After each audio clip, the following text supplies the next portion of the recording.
नमस्कार दोस्तों। फास्ट सरकारी नौकरी के इस ऑनलाइन अपडेट सबसे तेज में आपका बहुत बहुत स्वागत है। जैसा कि आप सभी को पता है, 8 अक्टूबर फर्स्ट शिफ्ट के एमटीएस एग्जाम समाप्त हो चुके हैं। आज के इस वीडियो में 8 अक्टूबर एमटीएस एग्जाम के फर्स्ट शिफ्ट का एनालिसिस करेंगे। इससे पहले एक बात और दोस्तों, जिन्होंने भी अभी तक चैनल को सब्सक्राइब नहीं किया है तो एमटीएस एग्जाम से रिलेटेड पल पल के अपडेट पाने के लिए चैनल को जरूर से सब्सक्राइब कर दीजिएगा। तो चलिए वीडियो को स्टार्ट करते हैं। यह हमारा पीडीएफ है। इसे पाना चाहते हैं तो वीडियो के डिस्क्रिप्शन बॉक्स में टेलीग्राम लिंक दिया हुआ है, वहां से जाकर के इसे पा सकते हैं। सबसे पहला क्वेश्चन आप देख पाइएगा, गीता गोविंद के लेखक कौन है? गीता गोविंद के लेखक कौन है? देख पाइएगा कि गीता गोविंद पुस्तक के लेखक कौन है। गीता गोविंद पुस्तक के लेखक कौन है?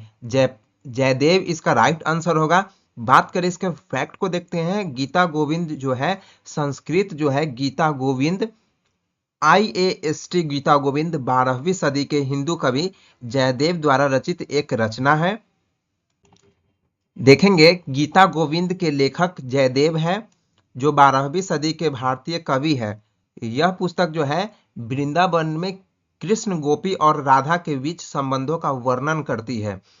नेक्स्ट बात करते हैं पुस्तक और उनके लेखक की बात करते हैं। इधर है लेखक का नाम है, इधर लेखक का नाम और इधर पुस्तक के नाम है। बात करें गीता गोविंद पुस्तक जो है, इनके लेखक जयदेव है। पुरुष परीक्षा जो पुस्तक है, इसके लेखक है विद्यापति है। महाभारत जो है, इसके लेखक है वेद व्यास। और पंचतंत्र है, उसके लेखक है विष्णु शर्मा। पंचतंत्र के लेखक बार बार एग्जाम में पूछे जाते हैं, इसे भी जो आप नोट कर लीजिएगा। और ऊपर में जो है आप देखिए गीता गोविंद पुस्तक कुछ इस प्रकार से आप देख पाएंगे कि ये एक हिंदू कवि थे जयदेव, और इन्होंने जो है श्री गीता गोविंद पुस्तक के रचना किए थे। आप इस प्रकार से आप देख पाएंगे कि ये पुस्तक है जिसमें जो है कृष्ण, राधा और गोपी के संबंधों को बताया गया है इसमें। नेक्स्ट क्वेश्चन देखेंगे, रुक्मिणी देव अरुणडेल किस शास्त्रीय नृत्य से संबंधित है? रुक्मिणी देव अरुणडेल किस शास्त्रीय नृत्य से संबंधित है? भारतनाट्यम इसका राइट आंसर होगा। भारतनाट्यम इसका राइट आंसर होगा। इसके इंपॉर्टेंट पॉइंट को देखते हैं जो एग्जाम में अक्सर पूछे जाते हैं। देखेंगे कि रुक्मिणी देव अरुणडेल भरतनाट्यम से जुड़ी थी। रुक्मिणी देव अरुणडेल एक भारतीय शास्त्रीय नृत्यांगना, कोरियोग्राफर और भरतनाट्यम की पुनरुत्थानकर्ता थी।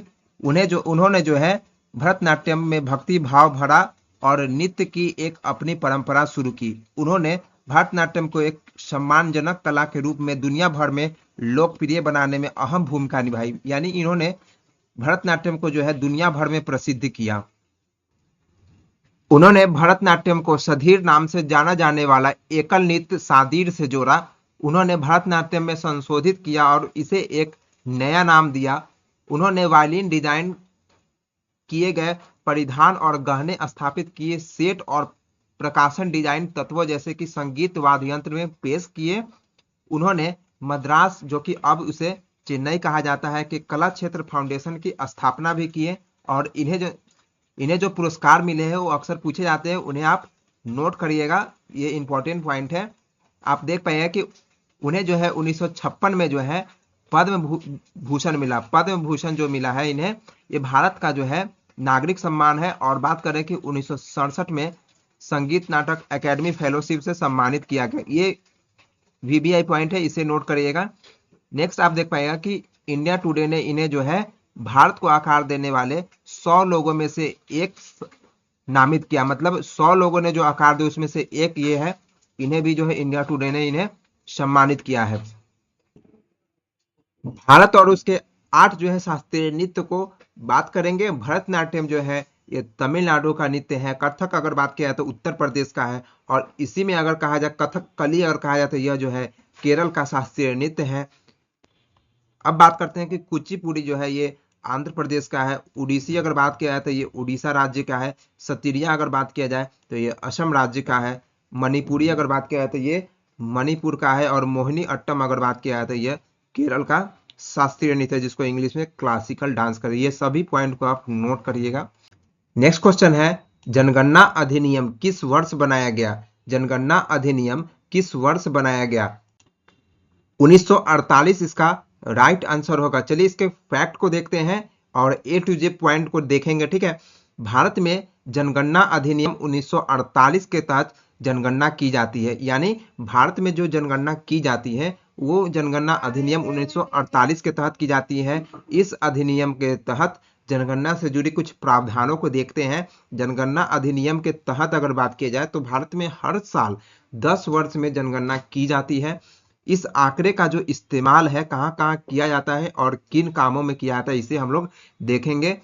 अब बात करते हैं कि इस आंकड़े का जो इस्तेमाल है, जैसे कि विकास योजना बनाना, संसाधनों का बंटवारा करना और जनसंख्या में बदलाव पर नजर रखने के लिए इस आंकड़े का प्रयोग किया जाता है। जनगणना से जुड़े आंकड़े का इस्तेमाल जो है नीति बनाने और क्रियान्वयन में वैज्ञानिक योजना तैयार करने के लिए भी किया जाता है।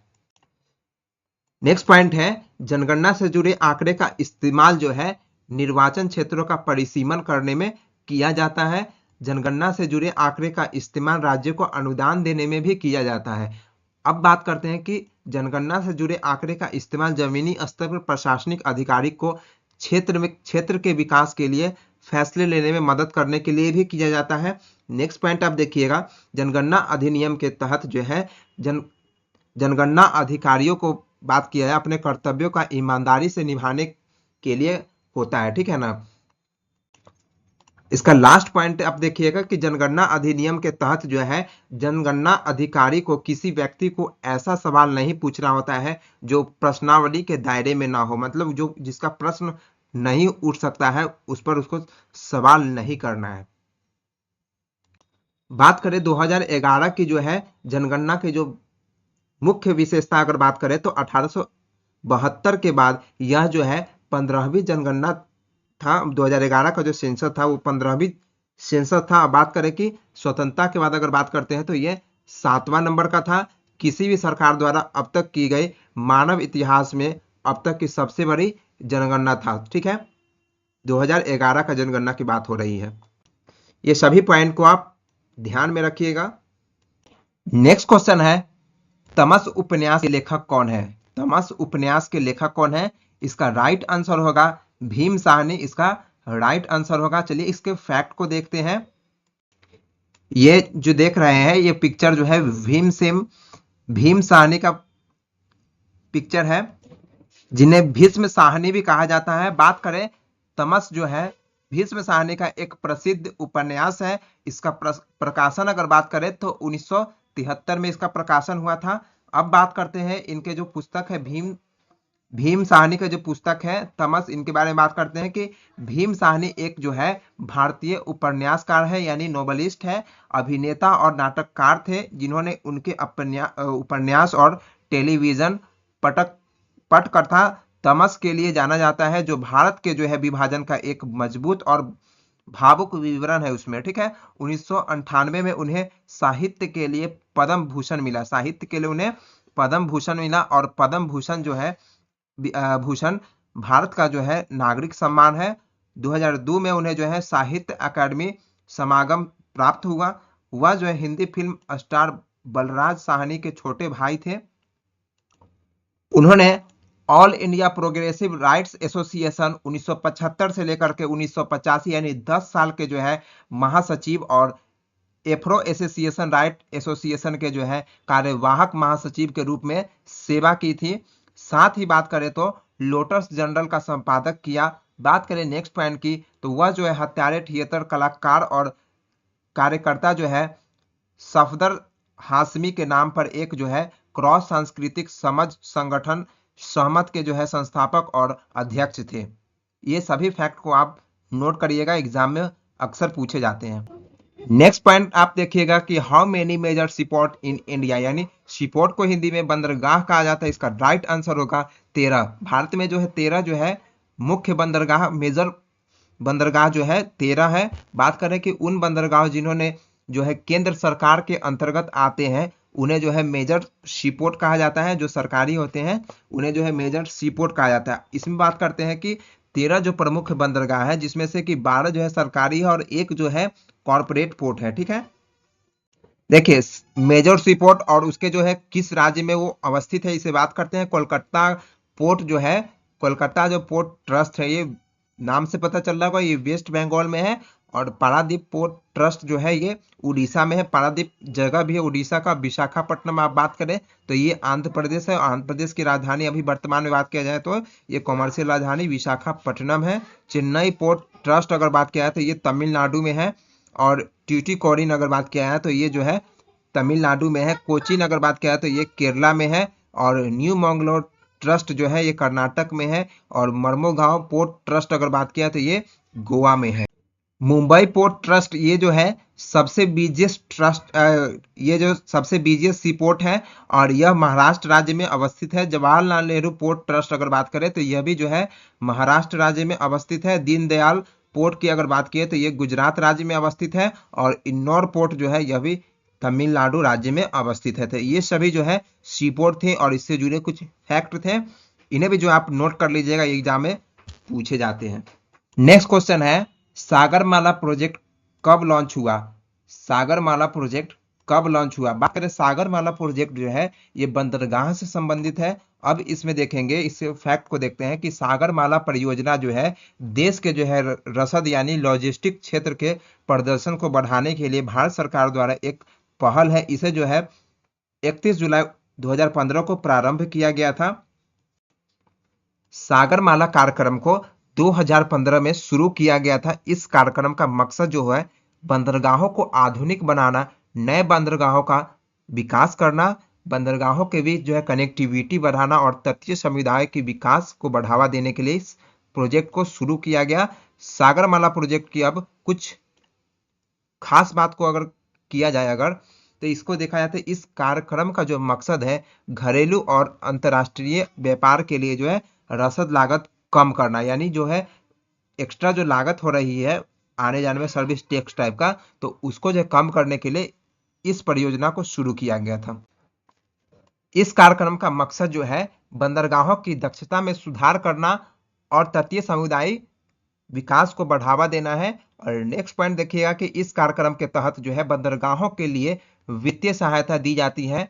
इस कार्यक्रम के तहत सार्वजनिक निजी भागीदारी, जिसको पीपीपी कहा जाता है, इसका फुल फॉर्म होता है public private partnership, it's okay, के जरिए जो है समुद्रिक परियोजनाओं को लागू किया जाता है।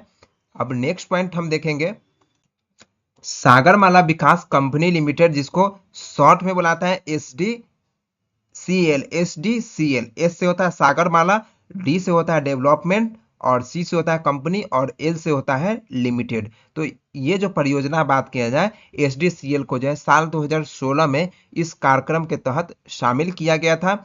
अब बात करते हैं कि एसडीसीएल जो है पत्तनों राज्य केंद्रीय मंत्रालय द्वारा इस स्थापित परियोजना को जो है इक्विटी सहायता देती है, यानी जो भी सहायता जो मिलते हैं वो केंद्र राज्य के द्वारा मिलता है और जो पतन के जो है कंट्रोलर होते हैं उसके द्वारा ये दिया जाता है सहायता। ये सभी पॉइंट को आप नोट करिएगा।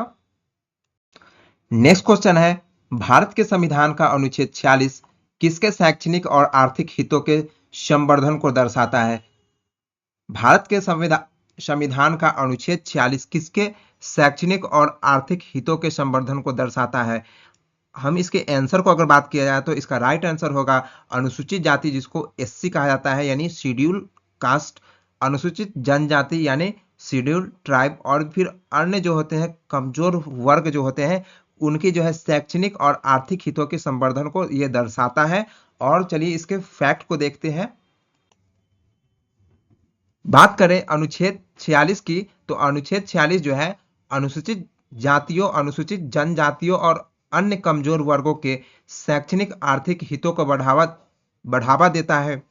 इसमें कहा गया है कि राज्य के पास समाज के कमजोर वर्गों के संबंध में आर्थिक और शैक्षणिक हितों को बढ़ावा देने की जिम्मेवारी होगी, यानी जितने भी जिम्मेवारी होगी पढ़ाने और फिर आर्थिक मत की ये राज्य की होगी। इसमें जो है अनुसूचित जाति और अनुसूचित जनजाति शामिल होंगे, यानी एससी एसटी इसमें शामिल होंगे। नेक्स्ट पॉइंट होंगे उनके जो है शोषण को रोकने और किसी भी प्रकार के सामाजिक अन्याय को रोकने के लिए यह प्रावधान इसमें किया गया है।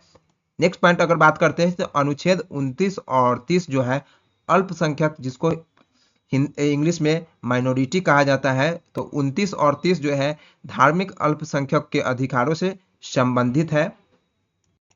अब इस जो है अनुच्छेद को एक बार फास्ट रिकैप टाइप का पढ़ेंगे, जिससे कि हमारे माइंड में वो सेट हो जाए। अनुच्छेद 46 जो है अनुसूचित जातियों यानी एससी, अनुसूचित जनजातियों यानी एसटी और अन्य कमजोर वर्गों के जो है शैक्षणिक आर्थिक हितों से जुड़े हैं। अनुच्छेद 46 के मुताबिक अगर बात करें तो राज्य को इन वर्गों के शैक्षणिक और आर्थिक हितों को बढ़ावा देना चाहिए। बात करें कि राज्य को इन वर्गों को सामाजिक अन्याय और शोषण से बचाना चाहिए। अनुच्छेद 46 जो है आर्थिक अन्याय के मूलभूत सिद्धांतों को निर्धारित करता है। यह अनुच्छेद जो है राज्य को अक्सर जो है समानता को बढ़ावा देने का प्रयास करने का आदेश देता है।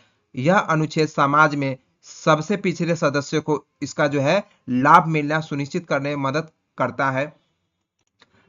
इससे पहले आपको पता होना चाहिए कि अनुच्छेद 46 जो है ये भाग 4 में रखा गया है और ये जो है राज्य के नीति निर्देशक तत्वों के अंतर्गत आता है। तो इसे जो है इसका कर्तव्य पालन करना राज्य का कर्तव्य है और इसे जो है न्यायालय में चैलेंज नहीं किया जा सकता है, न्यायालय में चैलेंज नहीं किया जा सकता है। इन सभी पॉइंटों को नोट करिएगा और जिन्हें इंग्लिश देखना है वो इधर से इंग्लिश देख सकते हैं, इंग्लिश में भी इसे दिया गया है। नेक्स्ट क्वेश्चन है हिमालय की कंचनजंगा चोटी की ऊंचाई कितनी है? हिमालय की कंचनजंगा चोटी की ऊंचाई कितनी है? तो इसका जो ऊंचाई है अगर फीट में अगर बात किया जाए तो 28,169 जो है इनके फीट में लंबाई है। और बात किया जाए कि मीटर में अगर बात किया जाए तो 8,586 जो है इनकी मीटर जो है इनकी लंबाई है या फिर उसको कहिए तो चोटी की ऊंचाई है। अब इनके फैक्ट को देखते हैं। हिमालय की कंचनजंगा चोटी की ऊंचाई जो है 28,169 फीट और बात करें 8,586 मीटर है। यह दुनिया की तीसरा सबसे ऊंचा पर्वत है। यह नेपाल के कोसी प्रांत और भारत के सिक्किम राज्य के बीच सीमा पर स्थित है। अब इस कंचनजंगा के जो है इंपॉर्टेंट पॉइंट्स को देखते हैं। आप देखेंगे यह जो है पर्वत जो है ग्रेट हिमालय रेंज का हिस्सा है। सबसे ऊपर वाला रेंज ग्रेट हिमालय का होता है, नीचे होता है मिडिल हिमालय और उससे भी नीचे होता है लेसर हिमालय या फिर उसको शिवालिक कहा जाता है। तो ऊपर वाले हिमालय का पार्ट है जिसे ग्रेट हिमालय कहा जाता है, उसका हिस्सा है ये कंचनजंगा जो कि सिक्किम राज्य में अवस्थित है। नेक्स्ट पॉइंट देखेंगे कि यह जो है विशाल क्रॉस के आकार का है जिसकी भुजाएं उत्तर, दक्षिण, पूरब और पश्चिम में फैला हुआ है। अब बात करते हैं कि उत्तर से स्टार्ट हो रहा है और नीचे की तरफ डाउन होके तो ये थोड़ा दक्षिण हो गया और पूरब की तरफ और पश्चिम की तरफ फैला हुआ है। कंचनजंगा की अगर चट्टान की अगर रॉक की अगर बात किया है तो वो कौन सा पीरियड का है? तो ये नियो प्रोटेरोजोइक पीरियड का है और बात किया जाए कि इसे जो है प्री कैम्ब्रियन पीरियड भी कहा जाता है। बात करें कि कंचनजंगा और उसके जो है हिम नदों में मानसून के मौसम में भारी जो है हिमपात होता है, यानी बर्फबारी यहाँ पर मानसून के मौसम में होता है। जब मानसून होता है यानी वर्षा का जब मौसम होता है तब यहाँ पर हिमपात होता है। पहले कंचनजंगा को दुनिया की सबसे ऊंची चोटी माना जाता था। अगर बात किया जाए बहुत समय पहले की अगर बात करें तो ये दुनिया का सबसे ऊंचा चोटी इसे ही माना जाता है। लेकिन जो है साल 1852 में जो है माउंट एवरेस्ट की ऊंचाई मापने के बाद पता चला कि कंचनजंगा दुनिया की सबसे ऊंची चोटी नहीं है। साल 1856 में आधिकारिक तौर पर घोषणा की गई कि कंचनजंगा दुनिया की तीसरी सबसे ऊंची चोटी है। यानी 1952 में पता चला, जब 1952 में माउंट एवरेस्ट की ऊंचाई नापी गई तो पता चला कि कंचनजंगा जो है दुनिया की सबसे ऊंची चोटी नहीं है और आधिकारिक तौर पर दुनिया की जो है तीसरी सबसे ऊंची चोटी कंचनजंगा को कब घोषित किया गया? तो ये 1856 में घोषित किया। इस सभी पॉइंट को आप नोट करिएगा, एग्जाम में पूछे जा सकते हैं। नेक्स्ट क्वेश्चन है मौर्य वंश के बाद मगध पर किस वंश का अधिकार हुआ? मौर्य वंश के बाद मगध पर किस वंश का अधिकार हुआ? बात करें कि मौर्य वंश का संस्थापक अगर बात करें तो चंद्रगुप्त मौर्य था। चंद्रगुप्त मौर्य था और उसका बेटा बिंबिसार, उसका बेटा बिंदुसार था। मौर्य वंश के बाद जो है मगध पर शुंग वंश का शासन हुआ। बात करें कि शुंग वंश किसके द्वारा स्थापित किया गया, तो शुंग वंश जो है पुष्यमित्र शुंग के द्वारा स्थापित किया गया था। शुंग वंश ने जो है 185 ईसा पूर्व से 73 ईसा पूर्व तक मगध पर शासन किया। इसमें 3 महत्वपूर्ण शासक थे जिनका नाम था पुष्यमित्र शुंग, अग्निमित्र और देवभूति। बात करें कि शुंग वंश के दौरान जो है इसकी राजधानी पाटलिपुत्रा थी। मगध की राजधानी शुंग वंश के समय पाटलिपुत्रा थी।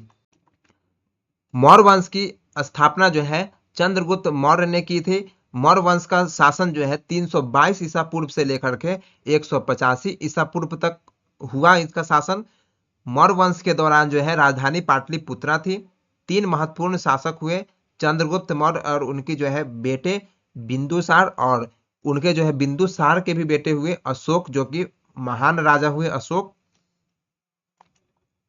अन्य महत्वपूर्ण राजवंश जिन्होंने जो है मगध पर शासन किया उनको देखते हैं। हर्यक वंश बात किया है तो 6ठी शताब्दी ईसा पूर्व में 413 ईसा पूर्व के मध्य में जो है मगध पर शासन करने वाला पहला राजवंश था। शिशुनाग वंश अगर बात किया है, ये सभी जो है हर्यक वंश, शिशुनाग वंश, ये पीछे का है, ये बिंबिसार के समय का है, ठीक है। और यहाँ पर जो है मौर्य के जो चंद्रगुप्त मौर्य के बेटा का नाम है बिंदुसार, ठीक है। शिशुनाग वंश के जो बात किया है तो इनका जो है समय था 413 से लेकर के 345 तक जो है शिशुनाग वंश का शासन रहा। नंद वंश की अगर बात किया है तो 345 से लेकर के 322 ईसा पूर्व यानी 23 वर्ष तक इन्होंने भी अपना अधिकार मगध पर रखा। इन सभी पॉइंट को आप नोट करिएगा। ललित कला अकादमी राष्ट्रीय पुरस्कार 2023 से किसे सम्मानित किया गया था? ललित कला अकादमी राष्ट्रीय पुरस्कार 2023 से किसे सम्मानित किया गया? इसका राइट आंसर पवन कुमार, डॉक्टर पवन कुमार होगा। इसका राइट आंसर डॉक्टर पवन कुमार होगा। इसके फैक्ट को साल 2023 में अगर बात किया जाए तो डॉक्टर पवन कुमार को ललित कला अकादमी राष्ट्रीय पुरस्कार से सम्मानित किया गया। डॉक्टर पवन कुमार जो है फोटोग्राफी के क्षेत्र में यह पुरस्कार उनको मिला है। वे कुरुक्षेत्र विश्वविद्यालय के ललित कला विभाग के एसोसिएट प्रोफेसर है। ललित कला अकादमी को के राष्ट्रीय पुरस्कार वितरण समारोह का आयोजन जो है 63वीं जो है राष्ट्रीय कला प्रदर्शन के दौरान किया गया था। इस समारोह में पुरस्कार विजेता को 2 लाख रुपए तथा जो है ताम्र पट्टिका और एक शॉल दिया गया। यानी तांबा का जो है एक पट टाइप का एक दिया गया था, प्लेट टाइप का दिया गया था, और एक शॉल इसमें दिया गया, जिस पुरस्कार का नाम है ललित कला अकादमी। ललित कला अकादमी के कुछ और विजेता जो थे उससे मैं बात किया जाए तो इंस्टॉलेशन के लिए अगर बात किया जाए तो जानवी खेमका को पुरस्कार मिला। बात करें कि मूर्ति शिल्प के लिए जो है सामाकांत रेड्डी और फिर सोमेशन देवनाथ को पुरस्कार मिला। किसके लिए? तो ये स्कल्पचर के लिए यानी मूर्ति कला के लिए इसे मिला था। नेक्स्ट देखेंगे कि ललित कला अकादमी के अध्यक्ष चित्रकार और जो है प्रिंट किंग कलाकार जो है श्री वी नागदास, और उनका जो है जन्म जो है 1957 में केरल के पालघाट जिले में हुआ था, और इन्हीं के नाम पर जो है यह पुरस्कार दिया जाता है। स्वच्छ भारत अभियान महात्मा गांधी की जयंती के अवसर पर शुरू किया गया था। अब बात करते हैं कि जब यह शुरू किया गया था तो यह कहमा जयंती पर शुरू किया गया था, यह क्वेश्चन था। तो इसका राइट आंसर होगा 146 का इसका राइट आंसर होगा कि महात्मा गांधी के 146वां जयंती पर जो है, ऐसे बात किया है कि महात्मा गांधी का जन्म 2 अक्टूबर 1869 को हुआ था, ठीक है। और इसमें बात क्या है कि जयंती का मतलब होता है जन्म से, ठीक है ना। तो 2 अक्टूबर इनका जन्म तिथि है और 1869 में इनका जन्म हुआ था, और ये 2 अक्टूबर 2014 में शुरू किया गया था स्वच्छ भारत मिशन का। तो उस समय तक इनका जो उम्र है वो 146 वर्षगांठ आ जाता है, ठीक है। तो इस प्रकार इसका राइट आंसर होगा 146 होगा। बात करें इसके फैक्ट को देखेंगे कि स्वच्छ भारत मिशन अभियान की शुरुआत जो है 2 अक्टूबर 2014 को शुरू किया गया था। इस अभियान की शुरुआत जो है प्रधानमंत्री नरेंद्र मोदी ने राजघाट नई दिल्ली में की थी। इस अभियान का मकसद जो है महात्मा गांधी के सपने को पूरा करना था। इस अभियान के जरिए जो है देश को स्वच्छ बनाने का मकसद था। इस अभियान के तहत हर परिवार को शौचालय, ठोस और तरल जो है अपशिष्ट निपटान प्रणाली और पर्याप्त जो है पेयजल आपूर्ति जैसे सुविधाएं मुहैया करानी थी। इस अभियान के जरिए जो है खुले में शौच की समस्या को कम करने या फिर खत्म करने का मकसद था। इस अभियान को जनता का काफी समर्थन मिला। इस अभियान में समाज के जो है कई वर्गों ने इसमें हिस्सा लिया। इस अभियान को सफल बनाने में प्रधानमंत्री नरेंद्र मोदी ने खुद अहम भूमिका निभाई है। तो ये सभी फैक्ट इस स्वच्छ भारत मिशन से संबंधित है, इन्हें भी जो आप नोट कर लीजिएगा। 2011 में भारत के किस राज्य में हिंदू आबादी सबसे अधिक थी? 2011 में भारत के किस राज्य में हिंदू आबादी सबसे अधिक थी? इसका राइट आंसर होगा हिमाचल प्रदेश में हिंदू आबादी का प्रतिशत जो है 2011 में सबसे अधिक थी। बात करें प्रतिशत की तो यहाँ जो है 95.17% आबादी हिंदू है। वहीं बिहार में हिंदुओं की आबादी सबसे ज्यादा है। बात किया जाए राज्य में जो है 81.99% है हिंदू आबादी बिहार राज्य में है। देखिए अब कुछ राज्य हैं और उसमें जो है प्रतिशत हिंदू आबादी कितने हैं उसे देखते हैं। मध्य प्रदेश में अगर बात किया तो 91% जो है हिंदू आबादी है। गुजरात में अगर बात किया तो 89% आबादी जो है हिंदू है। हरियाणा, आंध्र प्रदेश और तमिलनाडु राज्य में अगर बात किया तो 88%, यानी तीनों में सेम प्रतिशत 88% जो है हिंदू आबादी है। राजस्थान में अगर बात किया तो 87% है। उत्तर प्रदेश और महाराष्ट्र में बात किया तो 80% जो है आबादी हिंदू है। भारत में जो है हिंदू धर्म को मानने वाले लोगों की संख्या सबसे अधिक है। दुनिया भर में हिंदू आबादी के मामले में भारत पहले स्थान पर है। इसके बाद नेपाल और बांग्लादेश का नंबर आता है। 2011 की जनगणना से संबंधित कुछ रिकैप पॉइंट को देखते हैं। भारत में पहली बार जनगणना अगर बात किया जाए तो लॉर्ड मेयो के द्वारा आयोजित की गई थी। 2011 की जनगणना के अनुसार उत्तर प्रदेश सबसे अधिक जनसंख्या वाला राज्य बना। बात करें कि 2011 की जनगणना के अनुसार सबसे कम अगर जनसंख्या अगर बात किया है तो सिक्किम, जिसकी जनसंख्या सबसे कम थी। बात करें 2011 की जनगणना की अगर बात किया है तो केरल जो है सबसे अधिक साक्षरता वाला राज्य बना। अगर सबसे कम साक्षरता वाला अगर राज्य पूछा जाए तो बिहार बना। हम लोगों ने हिंदू राज्य में सबसे ज्यादा प्रतिशत वाले तो देख लिया, लेकिन अब देखेंगे कुछ कम प्रतिशत जो कि जहां हिंदू राज्य की हिंदू आबादी सबसे कम है वो राज्य है मिजोरम, जहां की 2.75%, मतलब ओनली 2.75% जो है हिंदू आबादी है। सबसे कम प्रतिशत है वहां पर। और बात किया कि दादरा और नगर हवेली में अगर बात किया तो 93% हिंदू आबादी है, यानी हिंदू समुदाय है। जो केंद्र शासित प्रदेश अगर बात किया जाए तो उसमें सबसे अधिक अगर बात किया जाए तो कहां पर, तो दादरा और नगर हवेली में। लक्षद्वीप में अगर बात किया तो 2.77% के साथ जो है जो केंद्र शासित प्रदेश में सबसे कम माना जाता है। केंद्र शासित प्रदेश में सबसे कम तो लक्षद्वीप और राज्य में अगर सबसे कम तो मिजोरम। ये सभी फैक्ट को आप नोट करिएगा। नेक्स्ट क्वेश्चन है महान्यायवादी को डैश की कार्यवाही में बोलने और भाग लेने का अधिकार होता है। महान्यायवादी को डैश की कार्यवाही में बोलने और भाग लेने का अधिकार होता है। ऑप्शन देखेंगे यहाँ पर तो हमारे पास ऑप्शन है फर्स्ट, संसद के दोनों सदनों में बोलने का अधिकार होता है, संयुक्त बैठक में भाग लेने का अधिकार होता है, या फिर संसदीय समिति के बैठक या फिर उसके बनाने में उसका अधिकार होता है। इसमें देख पाएंगे कि ये जो तीनों इसका राइट आंसर होगा, तीनों में उसका अधिकार होता है। अब इस जो है महान न्यायवादी यानी अटॉर्नी जनरल की अगर बात किया जाए, राज्य में अगर बात किया जाए तो राज्य में जो है महाधिवक्ता होते हैं और केंद्र में अगर बात किया जाए तो महान्यायवादी होते हैं। शक्ति और इनके कार्य को देखते हैं तो कानूनी मामलों में भारत सरकार को सलाह देना इनका कार्य होता है। नेक्स्ट पॉइंट देखेंगे कि वह राष्ट्रपति द्वारा उन्हें सौंपे गए अन्य कानूनी कर्तव्य का पालन भी करते हैं। उन्हें भारत में जो है सभी न्यायालयों में सुनवाई का अधिकार के साथ साथ जो है संसद की कार्रवाई में मतदान के बिना भाग लेने का अधिकार होता है। यानी संसद में वो भाग ले सकते हैं लेकिन वो मतदान उनको करने का अधिकार नहीं होता है। वो बोल सकते हैं, राज्यसभा लोकसभा, दोनों में से कोई भी सदन में बोल सकते हैं, लेकिन उन्हें जो है उसमें वोट देने का अधिकार नहीं होता है।